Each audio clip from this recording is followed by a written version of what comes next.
قل هذه سبيلي أدعو إلى الله على بصيرة أنا ومن اتبعني وسبحان الله وما أنا من المشركين. بسم الله الرحمن الرحيم. الحمد لله رب العالمين، وأصلي وأسلم على المبعوث رحمة للعالمين سيدنا محمد وعلى آله وصحبه أجمعين. أما بعد. Dear brothers and sisters in Islam, Assalamu alaikum wa rahmatullahi wa barakatuh, and welcome to this live episode of Ask Zad, coming to you every Sunday at 4 o'clock here in Mecca region. And as usual, we'll go straight to your questions, and our first caller is Brother Talha from the UK. Assalamu alaikum. Wa alaikum assalam. Rahmatullahi barakatuh. Wa alaikum assalam wa rahmatullahi wa barakatuh. My question is, Sheikh, regarding so if a person who breaks an oath, he pays the he has to feed 10 poor people, right? And pay the fidya. I paid it before, and then I didn't pay it fully because I just searched up the like the average money it costs to pay a meal, and then I paid it then. But then I found out the fidya price is actually £50, so £5 per person. So but there was another time, Sheikh, which I paid I paid for an oath which I done, but that oath was when I was like a child, so I didn't have to pay that oath. So that money that I spent that time, I had the intention to pay for my oath. So can that money go to fill up the one which I broke my oath with? First of all, the expiation of breaking an oath is to choose between one of three: either to free a slave, which is not applicable nowadays, or to feed or clothe 10 poor Muslims.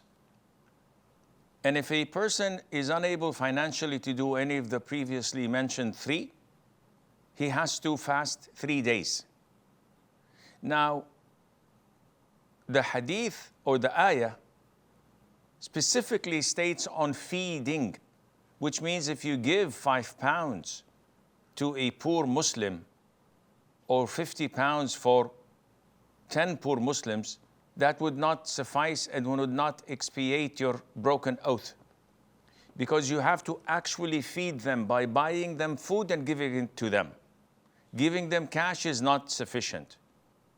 If you authorize a charity organization on your behalf to buy food and feed these Muslims, that is also sufficient. So you state that this is £5 per person, buy food and feed the poor, and they committed to that, this is valid. What you have expiated in the past for an oath you thought you needed to expiate is gone. If you made oaths while you were a child and did not reach the age of puberty, this does not oblige you to expiate because you were not accountable at the time. So the money that you have given is gone for charity, but it cannot fill in the gap of nowadays broken oaths, and Allah knows best. Hassan from Japan. السلام عليكم ورحمة الله وبركاته. وعليكم السلام ورحمة الله وبركاته. كيف حالك يا شيخ؟ الحمد لله رب العالمين. يا شيخ, I wanted to ask again about my country. Like there, it's 2 years military is mandatory, so like we have to do that, and like how can I say, like we cannot pray anything or like fast or something during that time. So, and actually people also, if they can afford, but it's a bit illegally if afford, they want to pay, but still like it's hard to do that. So during that time for 2 years, most of the people are just leaving salah or like even fasting during Ramadan. So what shall we do in this case? Yani, like it's haram. I mean, like we cannot do that. As a Muslim, you're obliged to obey Allah Azza wa Jal. So even if your ruler or your country if they force you to disobey Allah by skipping Salat or skipping fasting Ramadan or even shaving your beard, you must oppose this and fight it to the best of your ability. You must not obey them, because there is no obedience to anyone, no matter how big that person is, in disobeying Allah Azza wa Jal. So if you're forced by law to do these heinous acts, to do these 2 years of compulsory military service, and they would force you not to pray, you have to skip this by any means. Even if you have to bribe, you have to lie, you have to forge documents to skip it, there's no problem in that, because your religion comes first. And it's like being in the desert and you're stranded and there is nothing for you to eat, nothing keeping you from dying except a dead dog or a dead donkey that you are forced to eat 1 or 2 morsels to sustain your life. In this case, every scholar say you are permitted to do so. So this is something that does not require a rocket scientist. Now, if you're unable to do any of this and you're forced to do such service and skip prayer, then you have to pray on time.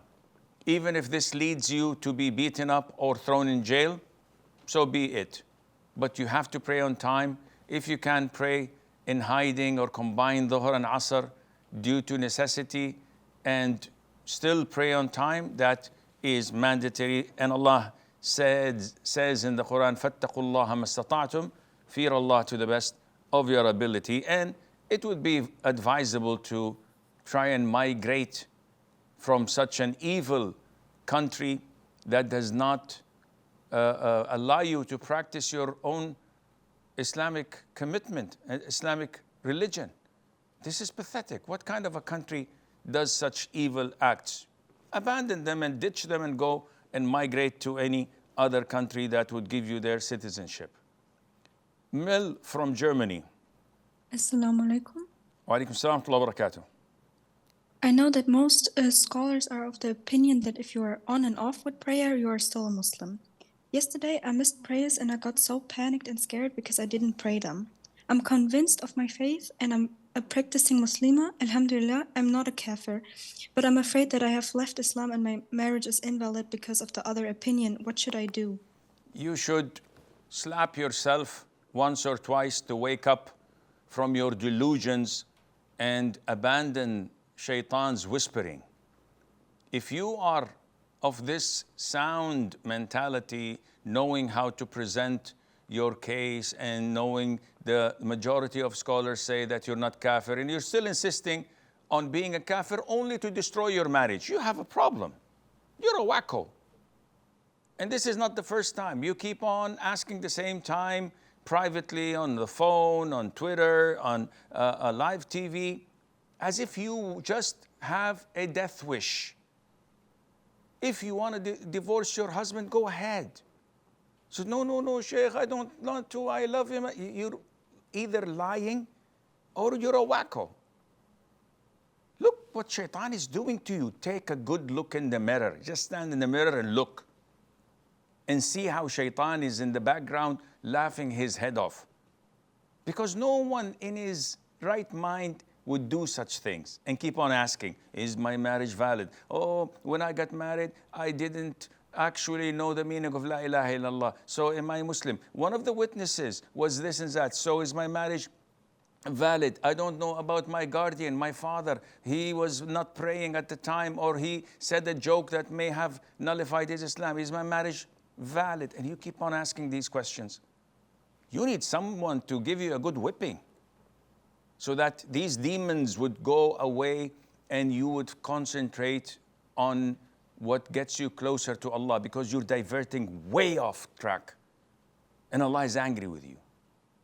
If you don't want, ask for khul'. Let your husband get a second new wife, younger, more beautiful, more righteous, and more sane.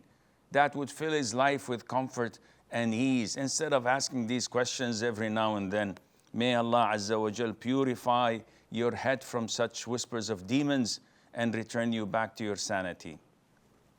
Adrian from Serbia. Assalamu alaikum. Alaikum assalam wa rahmatullah. Can we use alcohol or ethanol to clean impurities? Impurities are usually cleaned by water, as this is the only substance and the best purer of all materials found in this world.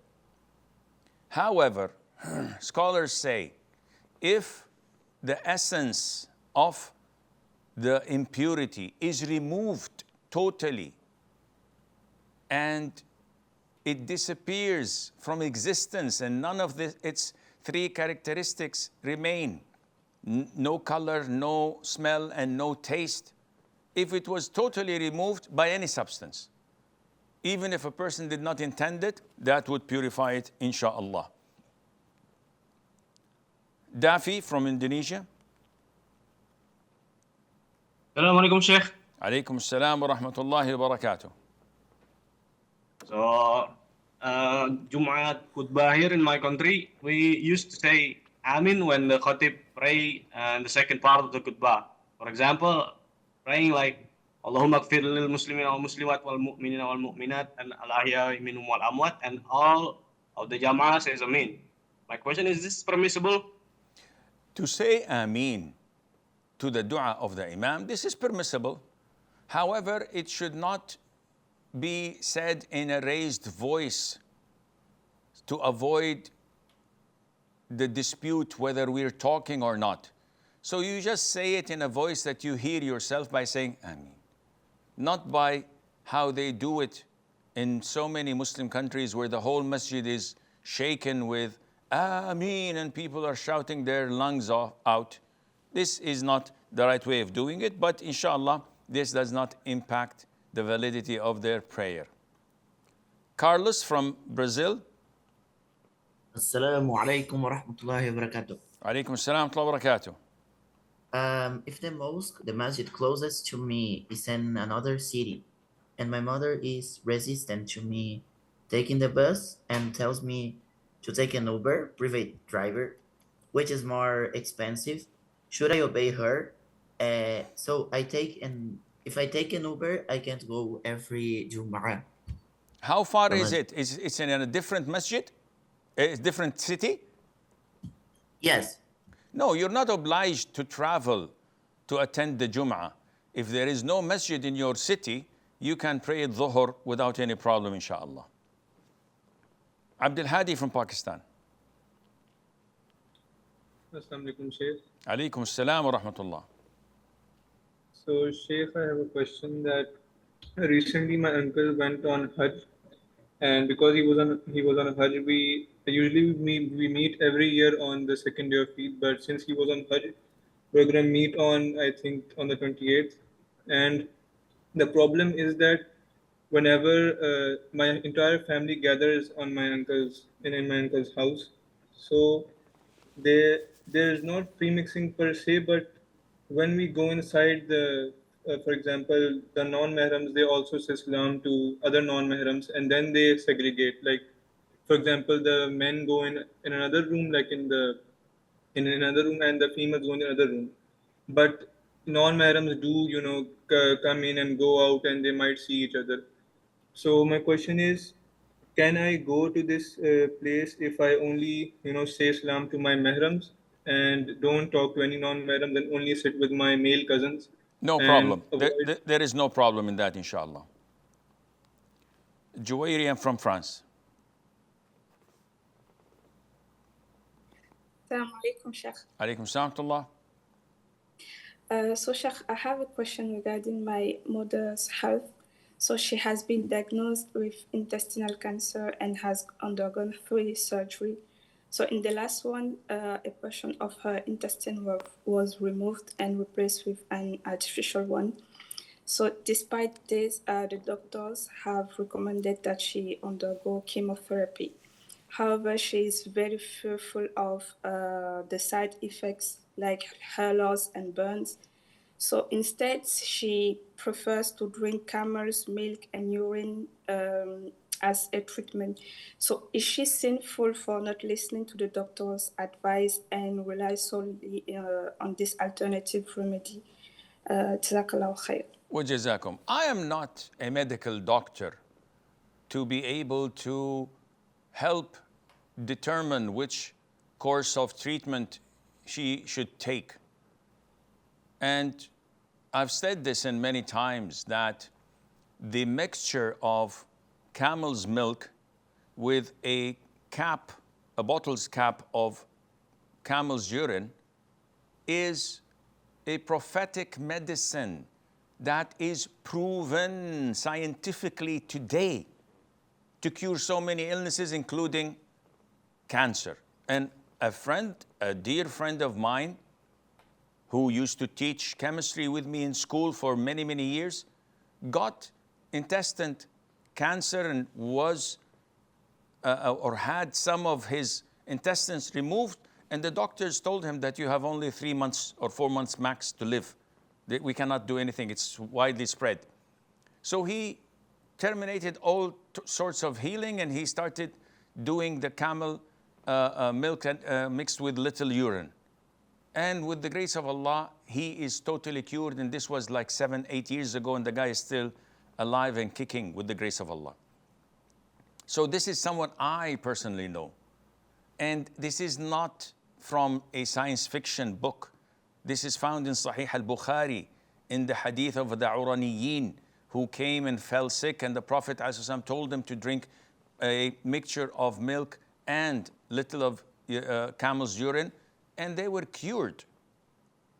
So this is not a single incident.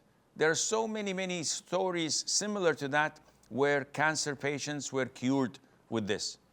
I am not a medical doctor. I cannot tell what case or stage your mom in, which is best for her, which is not. However, this is up to her preference.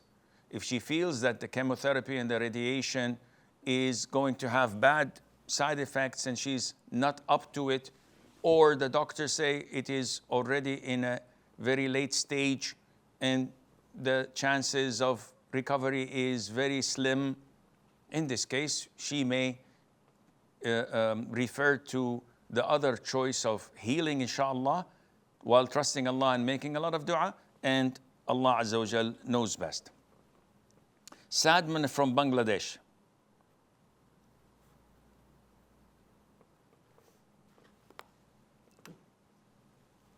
Assalamu alaikum wa rahmatullahi wa barakatuh. Wa alaikum assalam wa rahmatullahi wa barakatuh. Sheikh, there is a cat that belongs to our relatives residing in almost the same place, and the cat sometimes visits near our house. So can I give it food, although it belongs to other person? Is the food halal? Yes, halal. Ya akhi, why would you not give a stray animal or an animal of your neighbor who comes to you and does not have any signs of saying that it is gluten intolerance or any of the likes?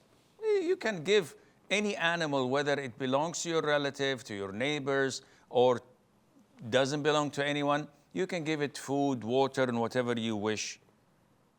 Arik from US. Assalamu alaikum, Sheikh. Alaikum salam to Allah. So, Sheikh, my question is, in US, in the senior livings, there is a thing that when some of the old residents are about to die, they give them a medicine called morphine. So, like, what it basically does is that they believe that it reduces their pain of death, and it brings them a very peace moment at the time of death. So, Sheikh, if someone works as a medtech care, would it be permissible for him to apply this medicine to the residents, and would his income be halal for this? Jazakallah khair. وجزاكم. Morphine is a form of anesthesia, which is a painkiller, and it is not permissible to give to a patient or a dying person unless it was prescribed by the physician or by the doctor. Just the request of the family does not permit such pain relief substance to be given if we know that this could also lead to hallucination and intoxication. So this is totally prohibited unless it is called for and instructed by the resident physician, and Allah knows best. Imad from the US.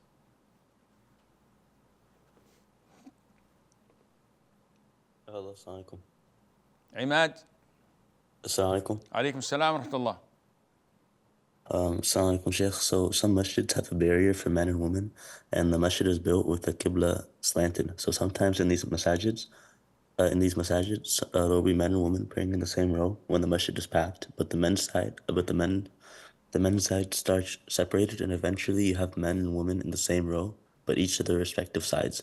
Similarly, sometimes the qibla is straight, but the masjid has built a sisters area upstairs, and when packed on the men's area, some men pray on the first floor under the sisters, and the sisters would pray always above and sometimes in front of the men.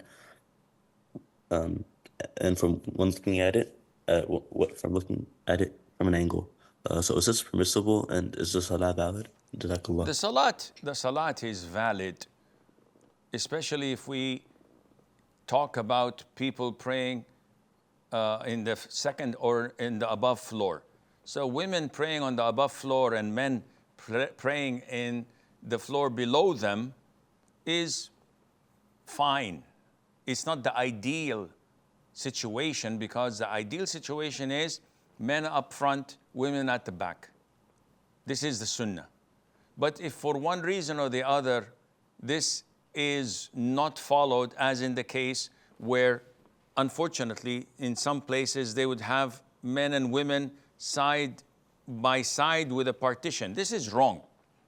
Nevertheless, the prayer is valid, and Allah Azza wa Jal knows best. We have a short break. Stay tuned, and inshallah, we'll be right back.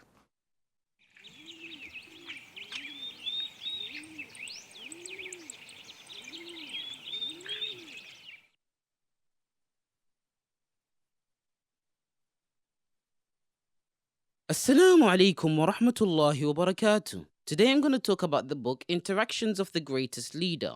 Abu Hurairah, may Allah be pleased with him, said, the Messenger of Allah sallallahu alaihi wasallam said, no one's wealth helped me as much as the wealth of Abu Bakr helped me. After which Abu Bakr began to weep and say, and is my life and wealth for anything besides you, O Messenger of Allah? This narration shows the level of etiquette and humbleness that Abu Bakr, may Allah be pleased with him, had in the presence of the Prophet of Allah sallallahu alaihi wasallam, for he likened himself to a slave of the Prophet of Allah sallallahu alaihi wasallam by saying that his wealth was only for the Prophet of Allah sallallahu alaihi wasallam, as well as his soul and self. This comes as no surprise, for the Prophet of Allah sallallahu alaihi wasallam has more right on the believers than themselves. He, may Allah be pleased with him, spent his wealth in the cause of Allah, and he consoled the Prophet of Allah sallallahu alaihi wasallam through his own self. So the Prophet of Allah sallallahu alaihi wasallam recognized that for him and said, in order to build his stature and to remind the ummah of his virtues, no one's wealth helped me as much as the wealth of Abu Bakr helped me. Among the benefits of this narration, it is important to keep good manners and humbleness in the presence of the Prophet of Allah sallallahu alaihi wasallam, thanking someone who has bestowed some favor on you, as well as supplicating for them, is part of having good manners. Reported by Al-Bukhari, reported by Al-Tirmidhi, and Ibn Majah. Albani ruled it authentic in his book Sahih al-Jami', the explanation of As-Sindi on the book of Ibn Majah, and At-Taysir بشرح الجامع الصغير.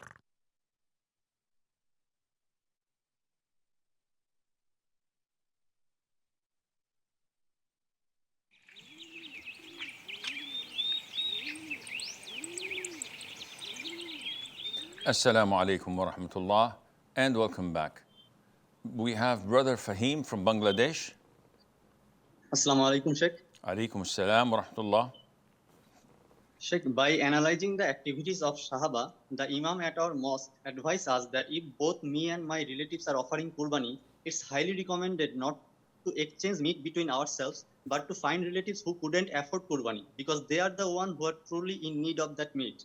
But if any relatives who are giving Qurbani do not agree with this term and get offended if I don't give them meat, then it's better to exchange with them in order to keep kinship. The same principle applies to neighbors as well. Even if all neighbors are offering Qurbani, then the Imam suggested to find another needy area or community, or maybe donating to a charity foundation that distributes those meats to truly needy people. So Sheikh, does Sharia support the advice given by our Imam? Jazakallah. No, it does not support it per se, as there is no prescribed portion to be exchanged. The Sharia states that when you offer your udhiyah, you should give little to charity. Some say 1/3, and 1/3 you eat, and 1/3 you give as a gift. But it does not say that this is a must. So if I just take a small portion and give it to charity, and consume the rest, or give the rest, or give in charity the rest, it's all up to my preference. And what these scholars or these da'is have said is not accurate or true. Jasim from Bahrain. Assalamu alaikum wa rahmatullahi wa barakatuh, Sheikh. Alaikum assalam wa barakatuh. Sheikh, back in the days, I used to steal fruits like mangoes and these things from people's houses. What should I do now? Should I go one by one their home, ask them for forgiveness, or pay them, or I should give money to charity organization? If a person steals something, this is haram for him to benefit from, to utilize, to sell, or to give. So he has to evaluate approximately, assess maybe, give an assessment of X amount of money, of the price, of the value of the things he's stolen, and return it back to those who originally own it.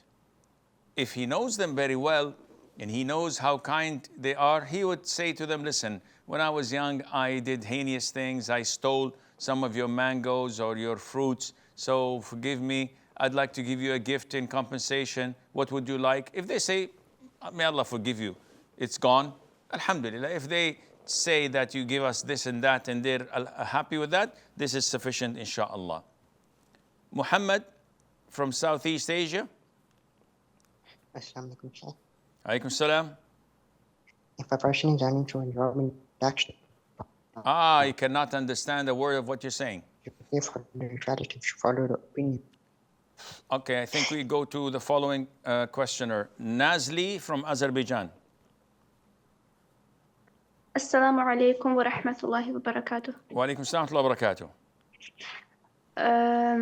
Sheikh, while visiting, they served as a salad, and there were some like croutons on it that were very similar, and most likely these were the croutons that contain pork, and we ate the salad but not the croutons themselves. But this salad like touched these croutons. Have you committed a sin? Yes, of course. If there is pork within a meal, even if you remove the pork, the whole meal is najis and you cannot consume it or serve it. T from UK. Assalamu alaikum, Sheikh. Alaikum assalam. Sheikh, just in regards to answers you gave before, I just want to clarify something because I just want to be sure on a matter. If someone's backbitten another person, so if a Muslim backbites another person and they're not sure if the victim has found out that they've been backbitten, so the person that the Muslim that backbit them, Akhi, it does not matter whether the one you've slandered or you've backbitten knows about it or not. The sin has been already committed. At the scale on the day of judgment, you're obliged to pay X amount of your good deeds to the person you've backbitten, whether he knows about it or not. What to do today to avoid such an event taking place on the day of judgment? Either you go directly to that individual and say to him, I've backbitten you and I've said these heinous things about you, so forgive me. And this means that there will be two courses of action. Either he will say, may Allah forgive you, or he will get more mad and would want to avenge himself or maybe cut ties with you to the end of his life, which is catastrophic and way worse than your backbiting.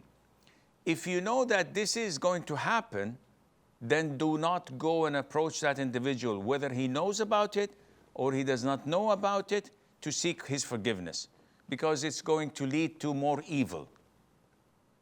If it's the first conclusion, which he's a easygoing person, he would say, may Allah forgive you, we've all done wrong things in our lives, and he lets go, alhamdulillah, that's a win-win. So if it's the latter, no, don't go to him, just ask Allah for forgiveness and make dua for him, and Allah knows best. Ismail from Pakistan. Assalamu alaikum. Alaikum assalam wa rahmatullahi wa barakatuh. Sheikh, I was saying that my exams finished some time ago, so I was thinking like I'll start teaching people. So I found some people online, like I want to teach online without showing the face, the camera. So I found some people and I started I started contacting them. And then after I was about to I found out in the end that it's a female. So even if I do online with them without showing my face, just share my screen, teach them, and then khalas, and maybe even tell them later about the notes and stuff, is this allowed or? If it's one-to-one, no, it's not allowed. Because this is not a necessity. She can get her teaching elsewhere from another female. If there are more than one and there is no mixing and you're just doing your job, there's no seclusion, inshallah, and there's no problem in that. Iqra from India. Assalamu alaikum, Sheikh. Alaikum assalam wa rahmatullah. Sheikh, at the end of my menses, on 9th day, I get white discharge with no shape. On 10th day, I get white thread-like discharge. When should I take ghusl? When you get the white thread discharge, or if you insert a tampon the day before, in this case, and it comes clean and pure, in this case, you do take your ghusl. Najwa from the UK.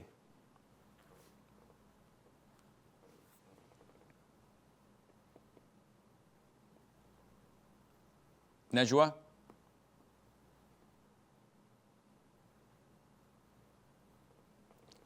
Abdul Rahman from the US. Assalamu alaikum wa rahmatullah, Sheikh. Assalamu alaikum wa barakatuh. Sheikh, what is the ruling on, for example, if you have haram clothes, meaning they have images of or creatures of creations of Allah, and now that you know it's haram, you want to get rid of them, is it permissible to sell them or no? As long as it's haram, you cannot sell them. You either put cloth dye or paint on the image so that it would cover the face features so it removes the haram, or use it to wipe things with it and tear it into pieces and use it in something that's beneficial. Muhammad from India.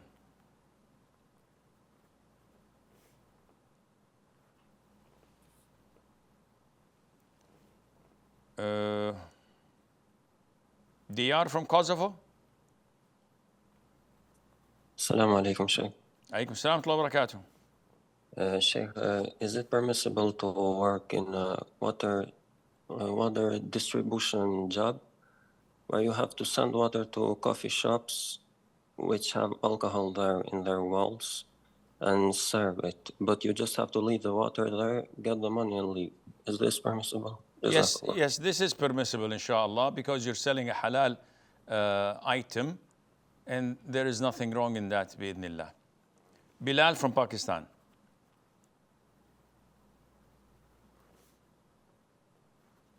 Bilal.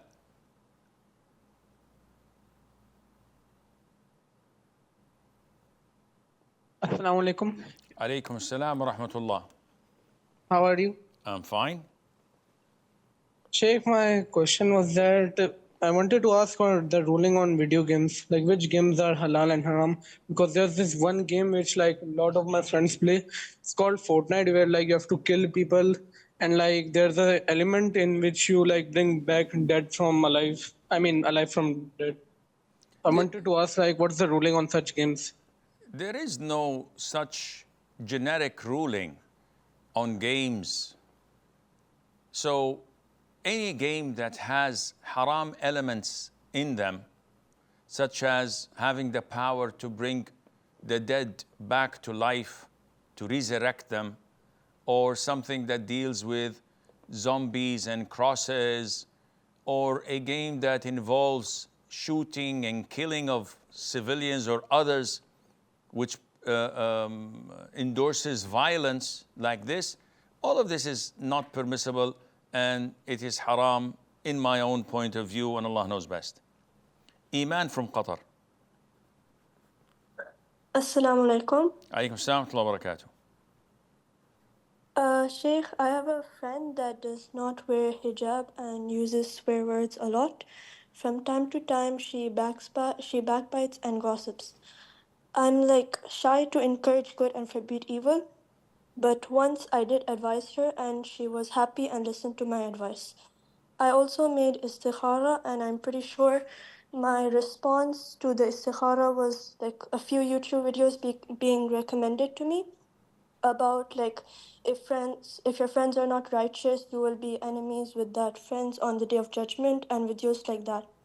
But I got your video recommended to me where you were answering a question about someone who asked you if it's okay to cut off contacts from Muslim friends after they started practicing. And you said that we should give dawah to a friend who are not practicing but care about you and love you, and we can get rewards for that. So now I'm confused about this. So my question is, so based on all this, should I continue being friends with her? This is not a one size that fits all. It depends on the circumstances, the end result, and it depends on your own heart and how positively or negatively affected you are. Meaning, if you mix with this girl trying to give her da'wah while she's still insisting not to wear the hijab, she curses a lot, she backbites, she slanders others, and she uses a lot of swear words that are sticking in your ears and heart, and you're thinking of them all the time, this is bad news. You're like a candle giving light to the others while burning itself. Who cares if she's guided or not, as long as you're negatively affected like that? No, you have to run. Boycott her and leave her alone. But if you see that there is improvement with the grace of Allah Azza wa Jal, and you are steadfast and strong in your iman, you're not easily affected by her behavior and by what she's saying, and she's developing, she's progressing, alhamdulillah, in this case you stay with her and Allah knows best. Fatuma from Ethiopia.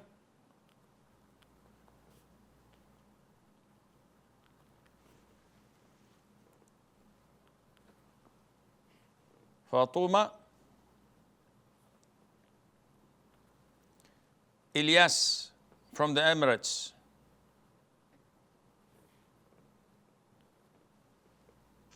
Assalamu alaikum, Sheikh. Alaykum assalam wa rahmatullah. Sheikh, I've been going early to the masjid to stand right behind the Imam. However, the family of the Imam have been getting upset because they say the second Imam should be sitting here. And they put a salam at there. And I moved it away and I made salah because I know there's space at the beginning of salah for all of us to fit in. But when we stand in salah, they squeeze me purposely because they don't like me making salah in that position. Should I tell them that this is not the way of Muhammad sallallahu alaihi wasallam, or should I just make salah in another saf? Jazakallah khair. Wajazak. First of all, Akhi, Ilyas, the masjid is so huge, you can pray anywhere. However, I've seen this myself. There are certain brothers who come 5 or 10 minutes before the iqamah, where the first row is fully booked, the second row is booked, or not that booked, and they insist on wanting to pray exactly behind the imam. Some of them even come 2 or 3 minutes before the khutbah of the Jumu'ah, and the masjid is fully packed, and they keep on jumping the hurdles and crossing people's shoulders and necks, which is something that the Prophet ﷺ prohibited.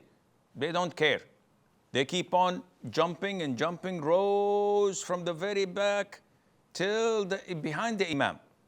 And they insist on separating the people sitting there for 2 hours. Some of them for 3 hours, they've been sitting there. He insists on praying behind the imam. What do you want? Oh, I want the reward. Liar. You don't want the reward. You want people to say that you prayed in the first row. If you wanted the reward, you should have come 3 hours ago, not now. So there are people who are professional in squeezing themselves, trying to show that the people that I came and prayed behind the imam, when they're latecomers. There's no praising for them. I'm not saying, Ilyas, that you're one of them, a'udhu billah, but I'm just, giving you a heads up.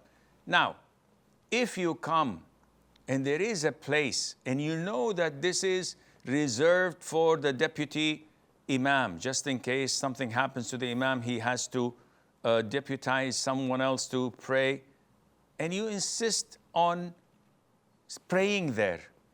Why? It doesn't make any sense. You say it's a sunnah, I'd like to be in the first row next to the imam. Okay, that's a sunnah. What about cleaning your heart and being a brother to the other worshippers? This is mandatory. So when you insist on achieving a sunnah on the account of something that's mandatory, and you're causing friction and hatred and grudges and enmity in the masjid, there's something wrong up there. You have to rectify, and Allah knows best. Abdul Razak from Ethiopia. Assalamu alaikum wa rahmatullahi wa barakatuh. Alaikum salam wa rahmatullahi wa barakatuh.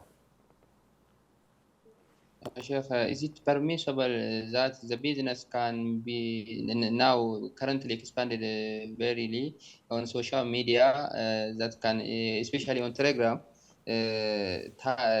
hamster compass for just like tab swap and the like, the business can be shared, and also that business is only by sharing each other, and also by making tab. The people say that we can get some coin or dollars from everybody that can unknown person. How it is as Islam is how I don't understand your question, Ya Abdul Razak. How would a business be shared among the subscribers in Telegram and you will get dollars from that? I do not understand. You have to explain it in a more detailed and practical way with examples to know what kind of business generates money out of nothing, out of just marketing and selling. What kind of business, what kind of product, who are the target audiences, who are the influencers used, is there anything haram? All of these factors determine, Allah knows best. Kashif from the US. Assalamu alaikum, Sheikh. Alaykum salam wa rahmatullah.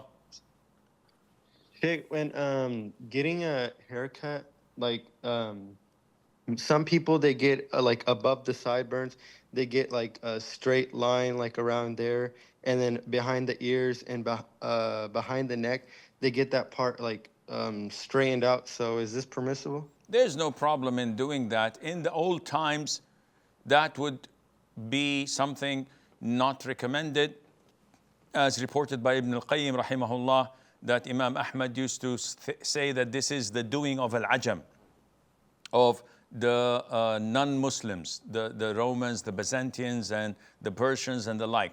Nowadays, it is customary. It is everybody doing. All the Muslims, when they have a short haircut, they cut their hair short, normally from all sides, but when it comes to the back of the neck and above the ears, they would trim it to 0 so that it would look nice and no loose hairs. There's nothing wrong in that, inshallah. Nasim from Germany.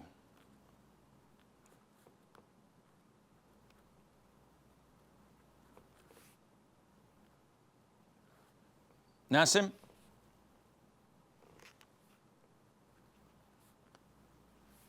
Hamza from the UK.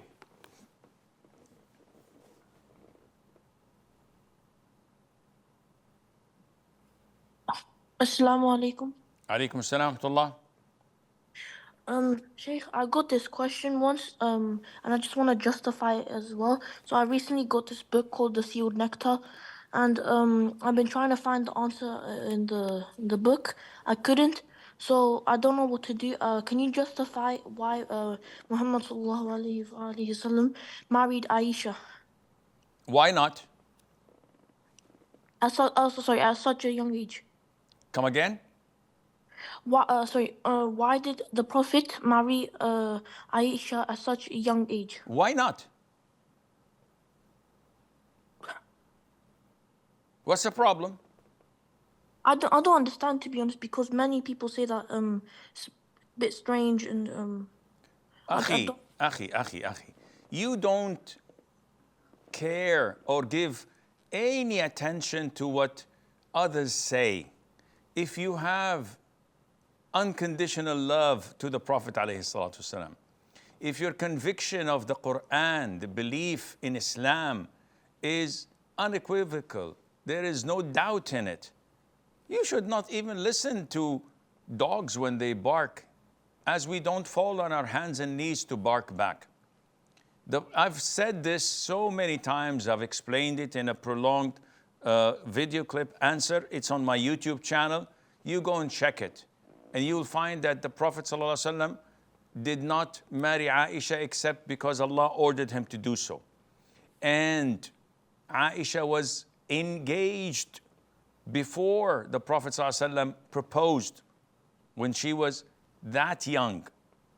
And she loved him as she loved no one else. And he loved her as he loved no one else. Her father and mother were so pleased with it. Everybody in the family were so honored with it. There was no one to complain. Among the idol worshippers themselves, his enemies, the Jews, the Christians at the time, no one ever said, whoa, what is this? It was the norm. This was the normal marrying age. Only 100 or 150 years ago that this started surfacing. For 13 centuries, nobody ever complained.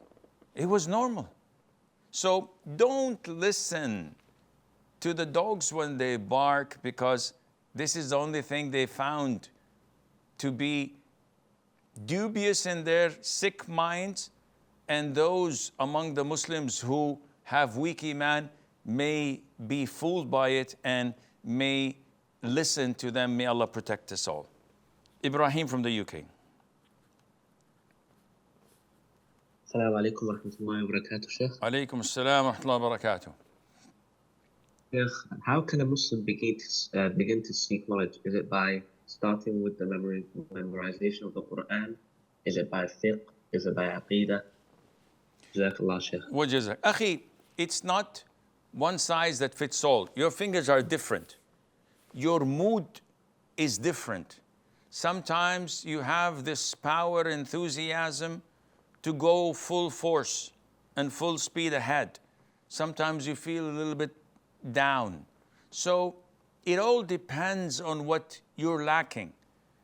Sometimes I find people with strong aqeedah. I say to them, focus on memorizing the Quran and learning the tafsir. Sometimes their aqeedah is way below average. So we say to them, start with aqeedah. Know the beautiful names of Allah. Know the types of tawheed. Know what are the pillars of iman. Know the signs of the day of judgment, minor and major, hell and heaven, the grave, torment, and the likes. Sometimes they are highly decorated, achieving students. So I say, okay, go to learning Arabic and take small courses of fiqh so that the basics are done, such as knowing what to pray, how to fast, how to make wudu, the basics. And sometimes we say to them that you need to enroll in a course that would benefit you and give you what you really need, such as Zad Academy. And I've said this before. So Zad Academy is a very suitable platform to learn your religion from trusted sources, and it gives it to you nicely and beautifully as you want. When you're down, you need to recreate yourself by reading the seerah, the biography of the Prophet ﷺ, how he treated all those around him, the events in his life. This refreshes you and gives you strength, and Allah Azza wa Jal knows best. This is all the time we have. And until we meet next week, Saturday, inshallah, I'll leave you fi amanillah. Wassalamu alaikum wa rahmatullahi wa barakatuh. قل هذه سبيلي أدعو إلى الله على بصيرة أنا ومن اتبعني وسبحان الله وما أنا من المشركين.